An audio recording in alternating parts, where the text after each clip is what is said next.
Recently मैंने थोड़ा बहुत मैंने प्रचार किया था सुसमाचार को लेकर कि यीशु मसीह हमारे गुनाहों के लिए मारे गए, गाड़े गए, मुर्दों में से तीसरे दिन।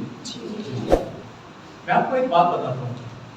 मैं कई बार अक्सर लोगों को एक सवाल करता हूँ, कई बार मैं लोगों से बात करता हूँ कि आपसे अगर कोई पूछे कि यार आप यीशु मसीह पे क्यों विश्वास करते हो, तो बहुत से लोगों का सवाल होता है भाई मेरे को शांति मिल गई इसलिए मैं यीशु मसीह पे क्या करता हूँ, विश्वास करता हूँ। तो लोग आपको बोलेंगे अच्छा शांति तो आपको उधर मेडिटेशन सेंटर है वहां चलो, आपको वहां पे भी शांति अनुभव हो जाएगी। अगर आपसे कोई पूछे आप क्यों विश्वास करते हो यीशु मसीह पे, भाई मेरे को चंगाई मिल गई, मेरे को बीमारी थी, मैं दुष्ट आत्मा से ग्रसित था, मेरे को चंगाई मिल गई इसलिए मैं यीशु मसीह पे विश्वास करता हूँ। अच्छा फलाने बाबा के पास चलो, आप वहां चलो, आपको वहां भी चंगाई मिल जाएगी, इसमें कौन सी बड़ी बात है। अगर आपसे कोई पूछे आप क्यों विश्वास करते हो कि हमारे ऊपर कर्जा था, हमारा ये हट गया, हम प्रोस्पर हो रहे हैं, संपन्न हो रहे हैं और इसलिए हम यीशु मसीह पे विश्वास करते हैं, तो बोलेंगे इसमें कौन सी बड़ी बात है, आप उधर चलो वहां भी हो जाएगा ये तो। हेलो, लेकिन मैं आपको एक बात बताना चाहता हूँ, एक बात का आंसर किसी के पास नहीं है और वही हमारे नियम है। भाई आप यीशु मसीह पे क्यों विश्वास करते हो? मैं यीशु मसीह पे इसलिए विश्वास करता हूँ कि मेरे गुनाहों के लिए एक लौता बलिदान केवल और केवल यीशु मसीह ने किया। Hallelujah, hallelujah. मेरे गुनाहों के लिए, मेरे पापों के लिए जो बलिदान चढ़ाया जाना था, जो सजा मुझे मिलनी थी, वो एकमात्र हजारों सालों में अगर मैंने इतिहास में किसी को देखा तो केवल प्रभु यीशु मसीह ने अपने ऊपर लिया। मैं यीशु मसीह पे इसलिए विश्वास करता हूँ कि मेरे पाप उस पर विश्वास करने से क्या होते हैं, क्षमा हो। हालेलुया। तो मेन क्या है, हमारा जो फेथ का जो बेस है, विश्वास का जो बेस है, वो क्या है कि यीशु मसीह मानव देह में इस धरती पर आया, आपके गुनाहों के लिए, मेरे गुनाहों के लिए मारा गया, गाड़ा गया, मुर्दों में से तीसरे दिन जीवित हो गया, जिंदा हो गया। तो ये हमारे फेथ का क्या है, मेन बेस है। आपकी नींव अगर इस बात पर नहीं बनी है तो अब इसका मतलब क्या है, अभी विश्वास क्या है, कमजोर है। ठीक है, विश्वास की राइट नींव ही यही है कि मैं इस वजह से विश्वास करता हूँ कि उद्धार जो है उसको छोड़कर और कहीं भी दूसरा और कोई रास्ता नहीं। यीशु मसीह ने बोला मार्ग, जीवन और सत्य मैं ही हूँ, बिना मेरे कोई भी पिता तक नहीं जा सकता। उसने ये नहीं बोला कि बहुत सारे रास्ते और उनमें से मैं एक हूँ, उसने बोला मैं ही हूँ। ठीक है, वचन साफ बोलता है स्वर्ग के नीचे धरती के ऊपर दूसरा कोई नाम नहीं दिया गया जिसके द्वारा हम क्या प्राप्त कर सके, उद्धार प्राप्त कर सके। वचन में साफ ऐसा लिखा है कि सबने पाप किया है और परमेश्वर की महिमा से क्या है, रहित है, लेकिन यीशु मसीह के द्वारा जो है हमारा परमेश्वर से क्या हो जाता है, मेल मिलाप हो जाता है। मैं प्रभु यीशु मसीह पे आया तो बहुत से लोग, रिश्तेदार, इवन मेरा घर पेरेंट्स थे वो उस टाइम पर मेरे अगेंस्ट थे जो है। तो एक बार मेरे अंकल हैं, उनका बेटा है, वो दिल्ली पुलिस पे है वो जो है। तो मेरे पापा ने उनको बोला कि आप इसको थोड़ा सा समझाओ, और मैं जब उनके साथ बैठा तो 4 घंटे लगभग उन्होंने मेरे से बात किया जो है, 3-4 घंटे उन्होंने मुझसे बात किया और 3-4 घंटे में उन्होंने भरसक प्रयास किया कि वो मेरे विश्वास को कैसे भी करके क्या करें, हिलाएं, मेरे विश्वास को हटाएं जो है। लेकिन एक ही बात थी, मैंने उनको बोला कि मेरा विश्वास हिल इसलिए नहीं सकता क्योंकि मुझे इतिहास में एक व्यक्ति बता दो जिसने सैक्रिफाई किया हो, बलिदान किया हो हमारे उद्धार के लिए। तो ठीक है, सो इस वजह से क्या है, विश्वास की राइट नींव क्या है, राइट नींव चंगाई नहीं है, राइट नींव शांति नहीं है, राइट नींव आनंद नहीं। हाँ, शुरुआत होती है इनसे, पर इन पर आप अपना घर नहीं बना सकते। अगर घर इन पे बना देंगे तो कभी ना कभी गिर जाएगा। घर बनाना किस पर है, घर बनाना है उद्धार के आश्वासन पे, घर बनाना इस बात पे कि उद्धार करता और उस पिता तक जाने का रास्ता एक ही है। ठीक है, आज के टाइम पर मेरी जो नींव है, मेरा जो घर है, वो चमत्कारों पे बना हुआ घर नहीं है। मेरे लिए मैटर नहीं करता कि चमत्कार हो रहा है या नहीं हो रहा, मेरे लिए कोई मैटर नहीं करता। मेरे लिए मैटर यही करता है, मेरे को पता है कि मेरा उद्धार हो चुका, वो मेरा पिता है, मैं उसका बेटा बन चुका हूँ, उसके साथ मेरा संबंध है। जिस दिन इस धरती को छोड़ के जाऊंगा, मैं जीवन या मृत्यु के चक्कर में नहीं फंसने वाला, मैं सीधा उसके पास होऊंगा। सो ये एक बेस है, एक नींव है ना, और इसी पे हमें अपने घर को क्या करना है, बनाना है। ठीक है, तो जब आप ऐसे ऐसे जब आपने विश्वास कर लिया, आपने जो फेथ कर लिया, विश्वास कर लिया, उसके बाद फिर विश्वास की अगली सीढ़ी आती है। कैसी सीढ़ी आती है? बोलो, अगली सीढ़ी आती है। अगली सीढ़ी, ठीक है, अगली सीढ़ी आती है। अगली सीढ़ी क्या है? वचन में ऐसा लिखा हुआ है कि अपने उद्धार के कार्य में क्या करते जाओ? बढ़ते जाओ। क्या करते जाओ? तो बहुत टाइम तक जो था मैं ऐसा सोचता था कि उद्धार तो हो चुका, अब कौन से कार्य में बढ़ना है? मेरे को तो कोई कार्य करना ही नहीं, मेरे को तो विश्वास करना था, मैंने कर लिया, मेरा तो उद्धार हो चुका। लेकिन मैं आपको एक बात बताना चाहता हूं, परमेश्वर का वचन हमें ऐसा बताता है कि हम 3 बातों से मिलकर बने हैं, शरीर, प्राण और आत्मा। ठीक है, मैं कई बार बता चुका हूं, रियल व्यक्तित्व जो है ये शरीर नहीं है, रियल व्यक्तित्व जो है आत्मा है, जो इस शरीर के अंदर बैठा हुआ, जिसका नाम गौरव है। ठीक है, मैं एक आत्मा हूं, मेरे पास प्राण है और मैं शरीर में रहता हूं। ठीक है, प्राण के अंदर क्या आ जाता है? आपकी इच्छाएं आ जाती है, आपकी विल पावर आ जाती है, आपका चेतन और अवचेतन मन, कॉन्शियस एंड सबकॉन्शियस माइंड आपका किस में आ जाता है? प्राण में आ जाता है जो है। ठीक है, तो परमेश्वर का वचन ये सिखाता है कि जिस मोमेंट पर आप यीशु मसीह को स्वीकार करते हो, आपकी आत्मा का तुरंत उद्धार हो जाता है। क्या हो जाता है? तुरंत उद्धार का मतलब क्या है? पापों से छुटकारा और परमेश्वर से मेल मिलाप। पापों से छुटकारा और परमेश्वर से मेल मिलाप। ठीक है, ये उद्धार का मतलब है। तो जिस मोमेंट पर आप प्रभु यीशु को उद्धारकर्ता स्वीकार करते हैं, आपकी स्पिरिट इंस्टेंटली सेव्ड हो जाती है, बच जाती है, उसका उद्धार हो जाता है, छुटकारा हो जाता है। ठीक है, लेकिन वचन ये बताता है कौन से उद्धार के कार्य में पढ़ना है। प्राण का उद्धार चलता है। प्राण का उद्धार क्या है? चलता है। और शरीर का छुटकारा एक दिन होगा, क्योंकि अभी शरीर का उद्धार अभी हुआ नहीं। अगर शरीर का उद्धार हो चुका होता तो इस पे कोई बीमारियां नहीं। अगर शरीर का उद्धार हो चुका होता तो हम कभी मरते नहीं। ठीक है, यानी कि अभी शरीर का उद्धार अभी क्या है? बाकी है। आपको पता है शरीर का उद्धार कैसे होगा? वचन में ऐसा लिखा हुआ है कि जितने प्रभु यीशु मसीह में मरते हैं, लिखा जब यीशु मसीह बादलों पर अपनी कलीसिया को लेने के लिए आएगा, तो लिखा है कि जितने भी मृत हैं वे दोबारा जीवित हो जाएंगे। और लिखा है कि पलक झपकते ही उनकी देह बदल जाएगी, हमें नई देह दे दी जाएगी, नया शरीर। ये शरीर तो यार डीकंपोज हो जाएगा, सड़ जाएगा, बट वचन ऐसा बताता है आत्मा एक और देह को पहनेगी जो अविनाशी होगा, जिसके अंदर ना कोई दुख होगा, ना कोई तकलीफ होगी, ना कोई बीमारी होगी, ना कोई भूख होगा, ना प्यास होगा। एक ऐसी देह जो है उसके विश्वास करने वालों को क्या है? दी जाएगी। तो उस टाइम पर क्या होगा? उस टाइम पर शरीर का उद्धार होगा। लेकिन जब तक आप और मैं जीवित हैं इस धरती के ऊपर, एक उद्धार हमारा निरंतर चलेगा, वो है प्राण का उद्धार। किसका उद्धार चलेगा? बोलो, प्राण का उद्धार। ठीक है, प्राण का उद्धार का मतलब क्या है? सरल से शब्दों में बोलूं तो वचन ऐसा बोलता है कि तुम्हारा मन नया होता जाए। क्या होता जाए? क्योंकि कई बार क्या होता है, जैसे ठीक है हमारा उद्धार हो गया, कई बार हम क्या बोलते हैं, यार तेरा उद्धार हो गया बट तू तो अभी भी गुस्सा कर रहा है। वो अभी भी गुस्सा इस वजह से आ रहा है क्योंकि अभी मन नया नहीं हुआ, क्योंकि सालों से जो गुस्सा करने की आदत हो चुकी है वो आपके अवचेतन मन में बैठी हुई। तो इसलिए क्या है, निरंतर वचन के द्वारा, परमेश्वर के वचन के द्वारा हमारा मन क्या है? निरंतर क्या होना है? नया होना। तो बोलो, प्राण का उद्धार चल रहा है। पहला पत्रस उसका दूसरा अध्याय, उसका 1 से 3 तक पढ़िए। इसलिए सब प्रकार का बैर भाव और छल और कपट और डाहा और निंदा को दूर करके नए जन्मे हुए बच्चों के समान। ठीक है, नए जन्मे हुए बच्चे के समान। कैसे बच्चे के समान? नए जन्मे हुए बच्चा, नया बच्चा जो बिल्कुल जन्म लिया है, नए बच्चे के समान क्या करना है? निर्मल आत्मिक दूध की लालसा करो। निर्मल आत्मिक दूध की क्या करो? लालसा करो। नए बच्चे को क्या होता है? जैसे मेरी बेटी की माया है, ठीक है, तो उसको क्या चाहिए? उसको दूध चाहिए। हर 1.5 घंटे में 2 घंटे में उसको क्या चाहिए? दूध चाहिए उसको।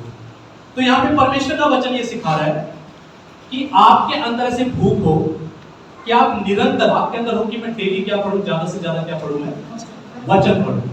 आपको ऐसी भूख रखती है, आपको प्रभु में बढ़ना है, तो प्रभु में बढ़ने की मैं बातें बता रहा हूं। कैसे प्रभु में बढ़ेंगे? परमेश्वर के वचन को प्रतिदिन क्या करके? पढ़ के। ठीक है, मैं आपको एक बात बताता हूं, जैसे शरीर की खुराक है खाना, वैसे आत्मा की खुराक है परमेश्वर का वचन। यानी कि अगर हम वचन नहीं खाएंगे, अगर हम वचन नहीं पढ़ेंगे, तो हम आत्मा में क्या रह जाएंगे? कमजोर रह जाएंगे। आत्मा में हम क्या रह जाएंगे? आपको पता है कई बार लोग क्या बोलते हैं, पास्टर जी मैं तो प्रभु में हूँ, मेरे पे शैतान अटैक क्यों कर रहा है? भाई आप पे शैतान इसलिए अटैक करता है क्योंकि आप कमजोर आत्मा में हो। आप खाना नहीं खाते आप। देखो एक सरल सी बात है, मेरा आपसे एक सवाल है। मान के चलो सोनू पहलवान है। आमीन। सोनू क्या है? पहलवान। हट्टा हट्टा है। सोनू पहलवान है, मैं कमजोर हूँ, मेरी और इसकी लड़ाई हो गई, कौन जीतेगा? पहलवान जीतेगा, है ना? तो बाइबल ये बताती है कि आपको और मेरे को क्या है, आत्मा में बलवंत बनना है, मजबूत बनना है। तो इस वजह से क्या है, हमें प्रतिदिन प्रभु के इस वचन के साथ समय बिताने की क्या है, जरूरत है। ये आत्मा का भोजन है। यीशु मसीह ने बोला जो बातें मैं तुमसे कहता हूँ वो आत्मा है, यानी कि जब आप इसे पढ़ते हो आप आत्मा को पढ़ते हो, लिखा है। और जो बातें मैं तुम्हें बोलता हूँ उनमें जीवन है, यानी कि जब आप इसे पढ़ रहे हो, अंदर डाल रहे हो, आप अपने अंदर जीवन को भर रहे हो। किसको भर रहे हो? जीवन को। लिखा है कि उसमें जीवन था और वो परमेश्वर की ज्योति था, यानी कि ये ज्योति भी है। यानी कि मैं इसे जब पढ़ रहा हूं तो मैं अपने अंदर किसको डाल रहा हूं? ज्योति को डाल रहा हूं। मैं अपने अंदर आत्मिक भोजन को डाल रहा हूं, मैं अपने अंदर एक स्पिरिट को डाल रहा हूं। ये मेरी आत्मा का क्या है? भोजन है। समझ आ रहा है? आपको पता है इस वजह से क्या है, लोग जो है शैतान से हारा हुआ लाइफ जीते आज के टाइम पे। पाप से हम संघर्ष कर रहे होते हैं बहुत ज्यादा, पुराने व्यक्तित्व से हमारा बहुत ज्यादा संघर्ष। रीजन क्या है? स्पिरिट क्या है? कमजोर है, आत्मा कमजोर है। हालेलुया। ये मैं आपको एक बात बताता हूँ, ये पढ़ना ना मेरी ड्यूटी नहीं है, ये मेरी जरूरत है। एक बात बताओ, मेरा आपसे सवाल है, खाना आपकी ड्यूटी है, आपकी जरूरत है? आपको पहला आपको ये कमिटमेंट करना, अपने प्राण के उद्धार में अगर आपको बढ़ना है तो आपको प्रतिदिन इसके साथ समय बिताना है। ये आपकी खुराक है, ये आपका डोज है।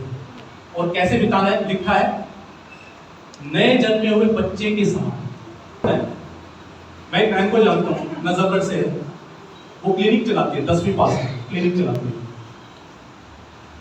10वीं पास क्लिनिक चलाती है। और लेकिन उस बहन की ईमानदारी है कि कोई पेशेंट उसके पास आता है तो सीधा एक बात बोलती है, आप मेरे पास दवाई लेने के लिए आए। पर मैं आपको एक बात बता देना चाहती हूँ, मैंने काम सीखा हुआ है, मेरे पास डॉक्टरी कोई डिग्री नहीं। वो पहले बता के चलते थे। तो वो क्लिनिक चलाती कैसे? वो क्लिनिक चलाती है विश्वास से। तो वो अपने विश्वास की दवाई बताती है। जब वो शुरू में प्रभु में आई तो बोली कि मेरे को इस वचन से बहुत प्यार था, बोली कि मेरा पति ना मेरे को इसको पढ़ने नहीं देता था, मेरा पति बहुत खिलाफ था मेरे, लेकिन बोली पता नहीं जब भी थोड़ा सा समय मिलता था, बड़ा लगाव था, मन करता था इसे पढ़ लूं, मन करता था इसे पढ़ लूं। जैसे ही खाली समय मिलता, बोली मैं छिप के पढ़ती थी, अपने पति से छिप के पढ़ती थी। और एक घटना उस बहन के लाइफ में ऐसे घटी कि उसका 8 या 10 साल का जो बच्चा था वो मर गया, लेकिन वो तो हर दिन ये खाने वाली थी। वचन उसके अंदर था, वचन अंदर नहीं होता। वचन जिसके अंदर, उसके अंदर ऑटोमेटिकली क्या होगा? विश्वास होगा। जिसके अंदर विश्वास नहीं है, इसका मतलब किसकी कमी है? वचन की कमी है। 8-10 साल का बच्चा उसका जो है, पता नहीं बहुत भीषण बारिश हो रही थी, बहुत तगड़ी बारिश चल रही थी, जो है मेरा बच्चा मर गया जो है। लेकिन बोल के मैंने उसके सर पे हाथ रख के मैंने बोला, मैं कहा प्रभु तूने मुर्दे जिंदे किए, मैंने तेरे वचन में सुना है, जो मेरा बेटा यीशु नाम की जीवित हो गया और उसके आंखें खुल गई। हालेलुया।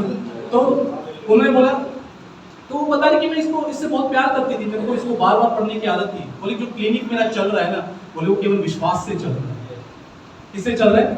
केवल विश्वास से। और बोले कि आज तक किसी पेशेंट की कंप्लेन नहीं आई कि वो ठीक ना हो, क्योंकि विश्वास कैसे काम कर रहा है इसके द्वारा।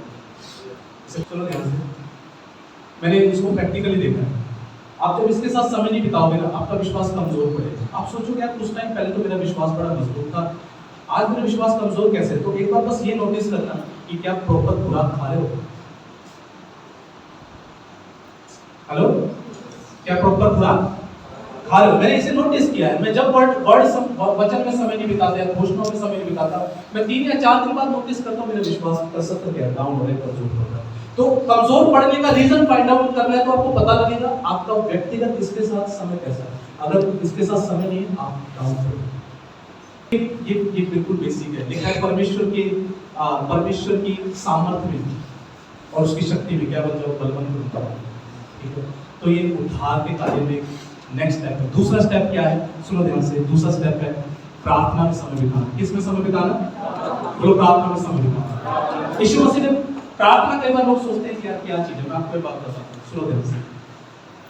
मेरे लिए प्रार्थना के महीने कुछ समय से बदल गए। मेरे लिए प्रार्थना कुछ अलग हो गई और मुझे ऐसा लगता है कि प्रार्थना एक ऐसा सब्जेक्ट है जो बहुत सीखना अभी भी बाकी है। मैं बीते 13 सालों से प्रार्थना करता रहा हूं, लेकिन मुझे ऐसा लगता है कि मैं प्रार्थना अभी भी सीख ही रहा हूं। प्रार्थना करना सिंपल सी बात है। प्रार्थना करने का मतलब है उस पिता से बात करना। क्या करना? पिता से बात करना। मैं हमेशा उससे बात करता रहता हूं। मैं थोड़े दिन पहले की बात है, मैं नाने घुसा, मैं नाते नाते परमेश्वर से बात करता, मेरे को इतना मजा आ गया, नाते नाते इतना मजा आ गया, बात करने में इतना मजा आ गया, इतना आनंद आ गया नाते नाते। मैं आया, मेरी वाइफ बोली कि आप कितनी देर में नाते निकले हुए। मैंने बताया मैं पवित्र आत्मा से बात करने में लगा हुआ था, इतना मजा आता, पता ही नहीं लगा कब में टाइम बीत गया। जब मैं उससे कुछ देर में समय बिता दी, जब बात करता हूँ ना, आनंद उमड़ पड़ता है, मजा आता है। और मैं हमेशा उसको एक बात बोलता हूँ, धन्यवाद पवित्र आत्मा इस आनंद के लिए। एक नशा करने वाला नशे के पास जाएगा बार बार ताकि उसको आनंद मिले, लेकिन मैं आपको बताना चाहता हूँ दुनिया के हर नशे फीके हैं इस नशे के सामने। हालेलुया। तो जब ये दोनों चीजें वचन और प्रेम जब आपके जीवन का हिस्सा बन जाएंगी तो पता है क्या होगा? आप देखेंगे कि यार मैं पहले गालियां बहुत बकता था, अब गालियां चली गई। मेरे गुटखे खाने की आदत चली गई। मैं पहले झूठ बोलता था, मेरी झूठ बोलने की आदत चली गई। पहले मैं माफ नहीं कर पाता था, माफ नहीं कर पाती थी, बट मैं माफ कर देता हूं। आपको अपने जीवन के अंदर एक परिवर्तन नजर आएगा। और ये परिवर्तन किस बात का सबूत है? कि आपका प्राण का छुटकारा क्या है? चल रहा है, क्योंकि आपका मन क्या होता जा रहा है? बदलता जा रहा है। हालेलुया।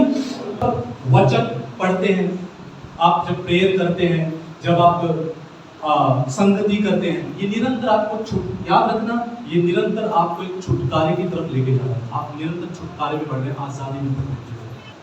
जब हम इस विश्वास के जीवन में चलना शुरू करते हैं तो सबसे पहले तो एक भ्रम में आपको तोड़ देना चाहता हूं। लोगों को लगता है यार मैं यीशु मसीह पे हूं, मेरी लाइफ में दिक्कत परेशानी क्यों हो रही? मैं आपको एक बात बहुत क्लियर कर देना चाहता हूं, बहुत क्लियर। ऐसा कोई वायदा बाइबल के अंदर नहीं लिखा हुआ, ना हम यहाँ से कभी ऐसा प्रचार करते हैं कि भाई आप यीशु मसीह में आ गए हो, आपके सारे दुख तकलीफें, कोई प्रॉब्लम नहीं आएगी लाइफ में आपके, आपके रास्ते हमेशा किससे भरे हैं? गुलाब के फूलों से। ऐसा कोई वायदा परमेश्वर के वचन में नहीं है, बाइबल में ऐसा नहीं। लेकिन एक वायदा जरूर है, लिखा अगर तुम आग से होता हुआ जाएगा तो आग तुझे जला नहीं पाएगी, क्योंकि मैं तेरे साथ हूं। ये वायदा है।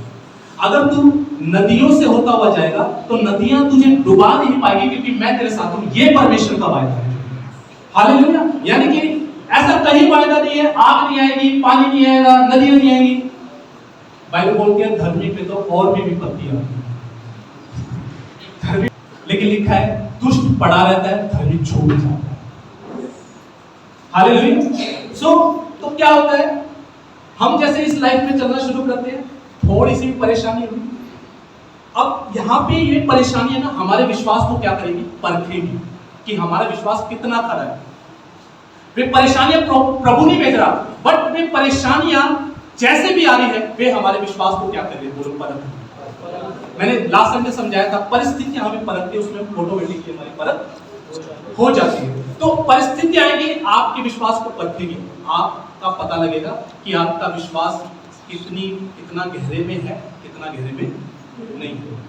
मान के चलो एक हस्बैंड वाइफ है, ठीक है, शादी में कमिटमेंट होते हैं, कवेनेंट होते हैं, सुख में दुख में हमेशा क्या है? साथ रहेंगे। मौत ही क्या कर सकती है? अलग कर सकती है। होते हैं कवेनेंट, वायदे होते हैं, सब में होते हैं, है ना? सो अब मान के चलो हस्बैंड जो है कर्जे में आ गया, हस्बैंड किसमें आ गया और उसके पास पैसा नहीं, और वाइफ अगर ये बोले कि आपके पास तो पैसा ही नहीं, आप कर्जे में हो, मैं आपको छोड़कर जाऊंगी, उस वाइफ का कैसी पत्नी है कि दुख के समय पे अपने पति को छोड़ के चली? अब ध्यान से सुनना, यीशु मसीह कर्जे में नहीं है, बट मैं आपको क्या एग्जांपल देना चाहता हूँ कि ये हमारा कैसा विश्वास हुआ कि थोड़ी सी मुसीबत हमारी लाइफ में आई और हम ये डिसाइड करने लग जाए कि मैं प्रभु को छोड़ दूं या मैं छोड़ रही हूँ।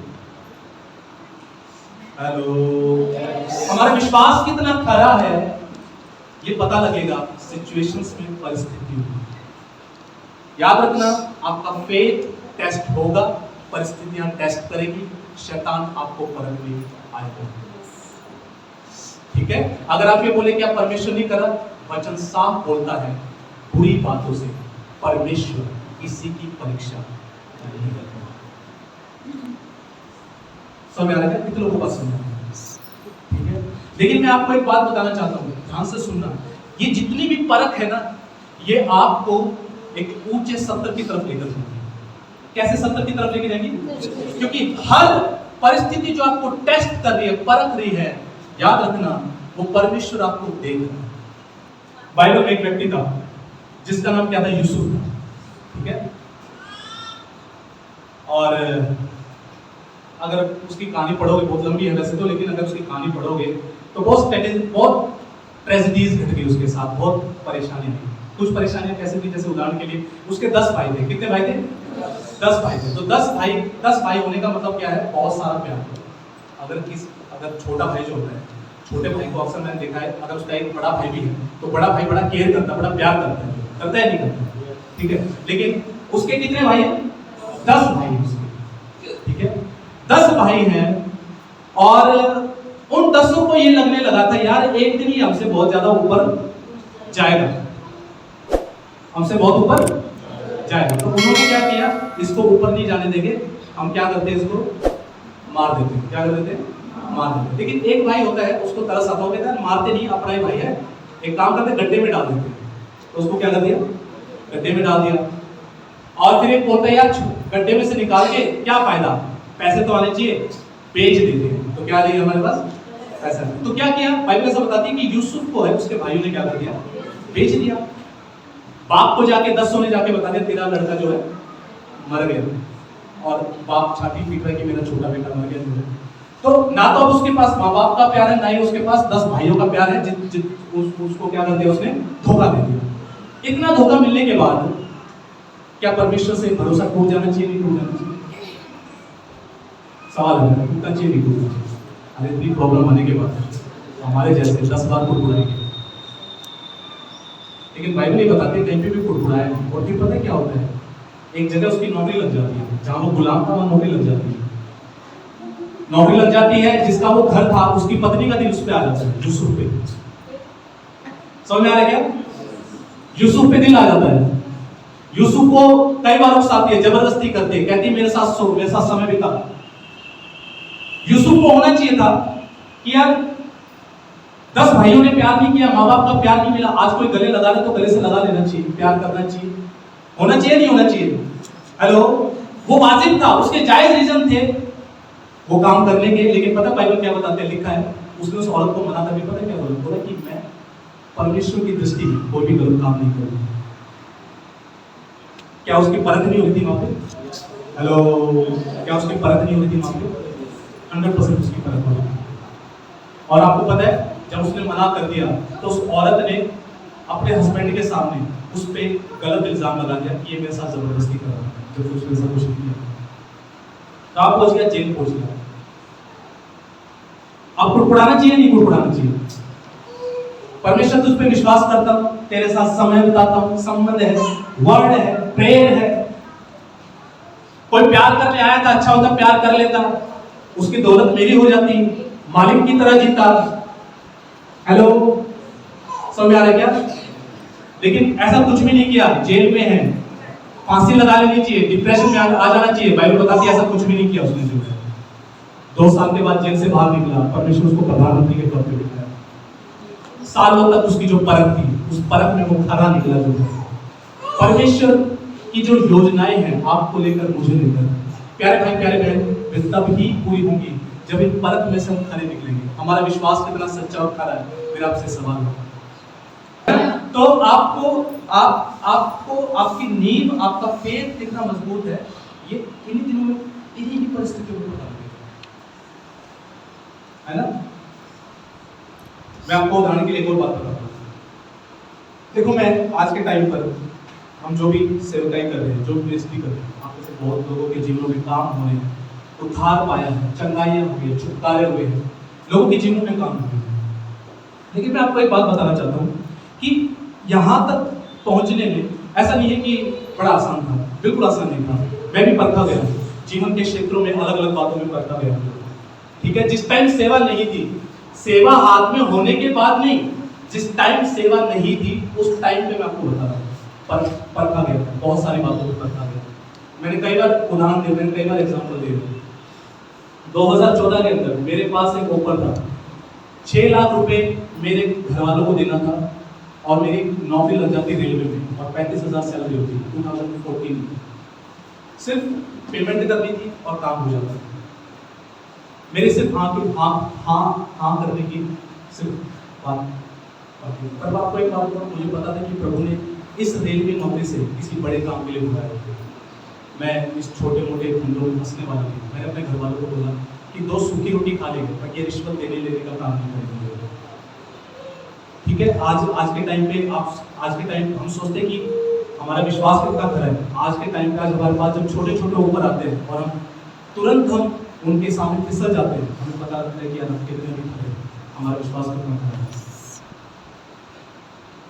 आज तक भी मेरे पेरेंट्स इंतजार कर रहे हैं कि हाँ करते हैं इसको विदेश भेजना। 2015 के अंदर पूरा काम था, वीजा वगैरह हर चीज लग जाती है। लंदन का वीजा नहीं लगता इतनी आसान से, अमेरिका का वीजा नहीं लगता, मेरा सब कुछ लगने के लिए तैयार था।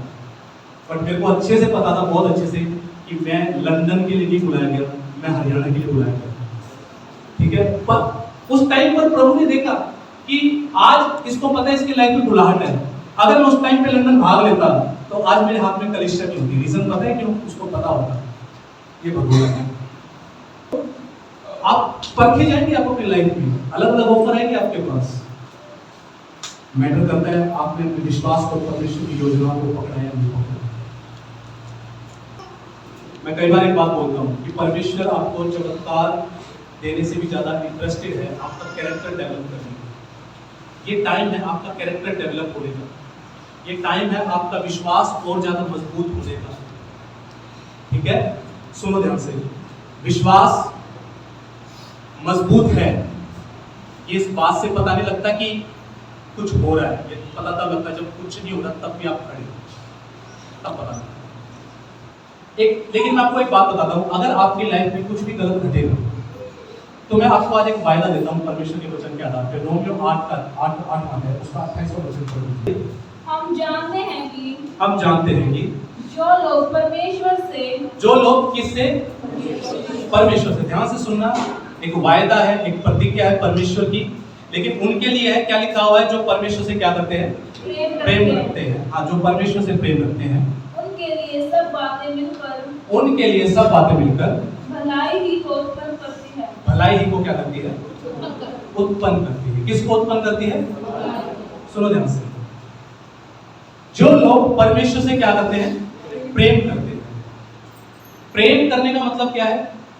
प्रेम करने का मतलब ये नहीं आप संडे यहाँ हो। प्रेम करने का मतलब है आप उसकी आज्ञा का पालन कर रहे हो और आप उसके साथ समय बिताते हो, क्योंकि जिससे हम प्यार करते हैं उसके साथ हम क्या करते हैं? समय बिताते हैं और उसकी आज्ञा का क्या करते हैं? पालन करते हैं। तो यानी कि प्रेम की पहचान क्या है? आज्ञा पालन और समय बिताना। तो क्या लिखा है? जो परमेश्वर से प्रेम करते हैं उनके लिए सब बातें मिलकर, उनके लिए कैसी बातें? अच्छी और बुरी सब बातें मिलकर, यानी कि बुराई भी आएगी, भलाई भी आएगी, पर दोनों मिलकर अंत में एक ही बात को उत्पन्न करेंगे। किसको? यानी कि उनके साथ कुछ गलत नहीं होगा, भलाई होगी।